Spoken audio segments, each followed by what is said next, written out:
Comment rester focus sur ses objectifs? Bonjour, je suis Jean-Valéry du blog immogagnant.fr et je vous souhaite la bienvenue dans ce nouveau partage immobilier. Dans la vidéo précédente, j'ai déjà traité en partie cette question. Souvenez-vous, je vous parlais des deux types de dispersion donc qui avaient tendance à vous éloigner de vos objectifs. Et je vous ai également parlé de l'histoire des deux hommes du désert, histoire dans laquelle on prend bien conscience de l'importance et du bienfait de rester focus. Dans cette nouvelle vidéo, je vais vous parler de deux choses. Dans un premier temps, je vais vous parler du schéma Crystal Map qui va vous montrer l'importance de structurer vos objectifs, comment les structurer. Et je vais vous parler des 7 astuces qui vont vous permettre de garder le focus. Donc on y va, c'est tout de suite après la citation inspirante.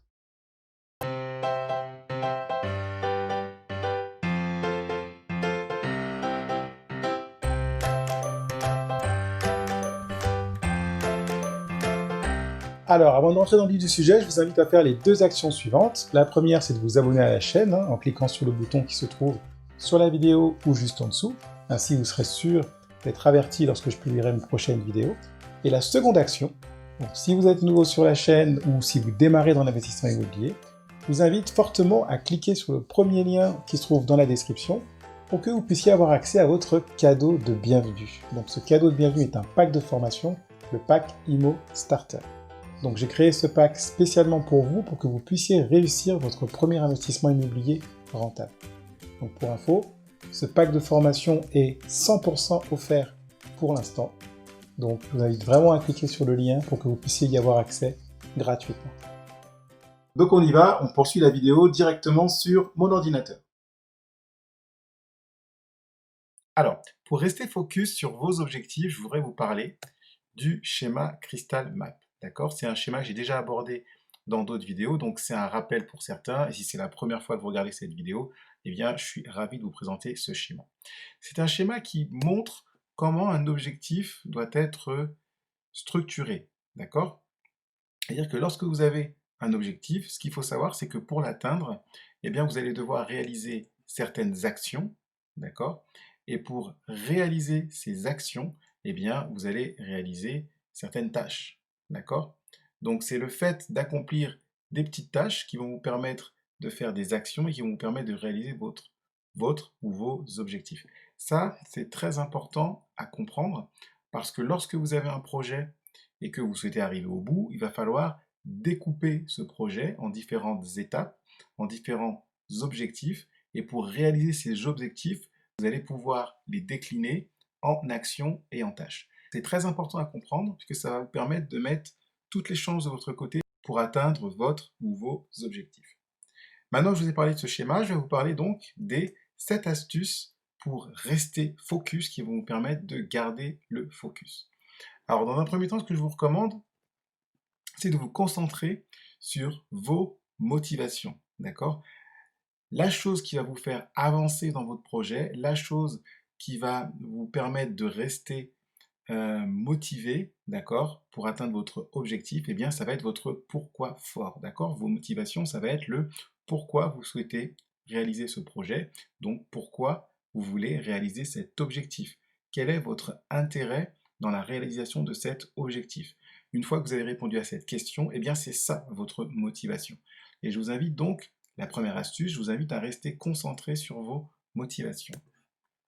Deuxième astuce, je vous invite à prendre conscience du temps dont vous avez besoin pour faire vos différentes tâches et vos différentes actions.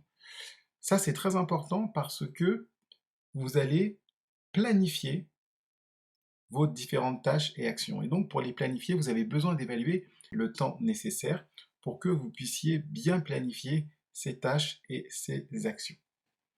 Troisième astuce, je vous recommande du coup de planifier ces actions et ces tâches, donc de les planifier en petites bouchées, j'ai mis. C'est-à-dire qu'une fois que vous avez pris conscience que voilà, telle action va me prendre tant de temps, pour faire telle action, j'aurai besoin de faire 3 tâches, et que ces tâches vont me prendre tant de temps, et bien là, vous allez pouvoir planifier ces actions et ces tâches en disant, ben voilà, telle semaine je fais ça, ou alors tel jour je fais ça, ou alors tel mois je fais ça, et une fois que vous planifiez tout cela, eh bien, ça va vous donner, vous allez mettre toutes les chances de votre côté pour pouvoir réaliser ce planning d'action et donc de pouvoir planning d'action. Et donc, si vous arrivez à réaliser ce planning d'action, que vous arrivez à faire toutes les tâches et les actions que vous avez prévues, eh bien, ça va favoriser la réalisation de votre objectif.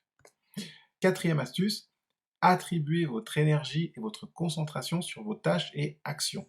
Donc là, ce que je veux vous dire par là, c'est éviter de vous laisser distraire ou disperser par d'autres choses qui ne sont pas en lien avec la réalisation de votre ou de vos objectifs, d'accord? Donc, je vous renvoie aux deux sources de dispersion que j'ai énumérées, que j'ai énoncées dans la vidéo précédente, d'accord? Donc, à partir du moment où vous êtes sur un projet, essayez au maximum de planifier vos actions, et une fois que c'est planifié, vous vous dites, ok, tel jour j'ai prévu de faire ça, il faut que je fasse ça. Tant que je n'ai pas fait ça, je ne fais pas autre chose. Je ne me laisse pas perturber par d'autres choses, par d'autres projets, ou alors par les différentes dispersions qu'on peut avoir avec nos téléphones portables, avec des amis qui appellent, avec des sorties et tout, etc. Je vous recommande vraiment de maintenir, de canaliser votre énergie, d'accord, dans les tâches et les actions que vous avez prévu de faire. Cinquième astuce, eh bien ça revient un peu à la quatrième, mais c'est un peu de dire non aux sollicitations, d'accord? Les sollicitations sont nombreuses. Il y a plein de choses bonnes dans les sollicitations. Ça peut être des choses qui sont bonnes en distraction, mais ça peut être des choses qui sont bonnes parce que c'est d'autres projets qui sont certes très louables et très intéressants, mais sachez que à partir du moment où vous êtes concentré sur votre projet et vos objectifs, eh bien, il va vous falloir, pour arriver au bout, dire non à d'autres choses qui seront aussi très bonnes, mais si vous voulez arriver au bout de votre objectif et réaliser votre projet, eh bien, il va falloir rester concentré, et pour cela, vous serez contraint par moment de dire non aux différentes sollicitations. Sixième astuce, je vous recommande de lâcher le perfectionnisme. Alors si c'est un de vos soucis, un de vos problèmes, vraiment lâchez-le.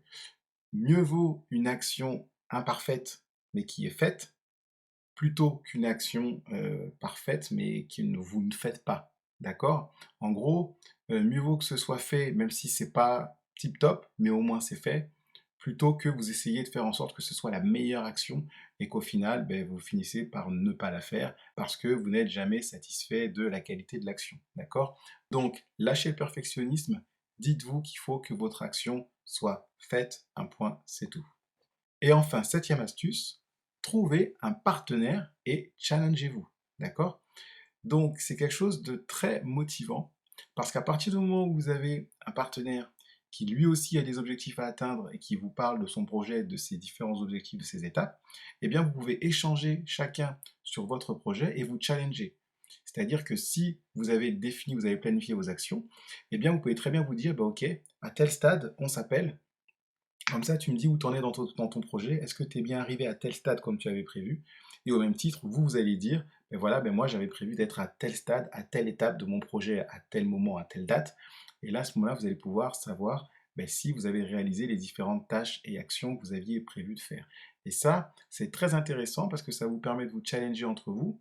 Et vous savez qu'il y a quelqu'un qui va suivre les actions que vous avez planifiées. D'accord? Du moins qui va suivre votre évolution, et donc ça va vous motiver pour pouvoir aller au bout et réaliser les tâches, les actions pour réaliser vos objectifs et enfin réaliser votre projet. Donc on arrive à la fin de cette vidéo, je vous remercie de l'avoir suivi, je vous invite à clapper la vidéo, hein. Donc commentez-la, likez-la, abonnez-vous à la chaîne si vous ne l'avez pas encore fait et partagez la vidéo à votre entourage si vous pensez qu'elle pourrait être utile. Je vous dis à très bientôt pour le prochain partage immobilier. Surtout, n'oubliez pas, si vous démarrez dans l'investissement immobilier, je vous invite à aller dans la description, cliquer sur le premier lien pour pouvoir obtenir votre cadeau de bienvenue, d'accord, le pack Immo Starter. Je vous dis à bientôt pour la prochaine vidéo. D'ici là, portez-vous bien et surtout, n'oubliez pas que vous avez de la valeur. À très vite.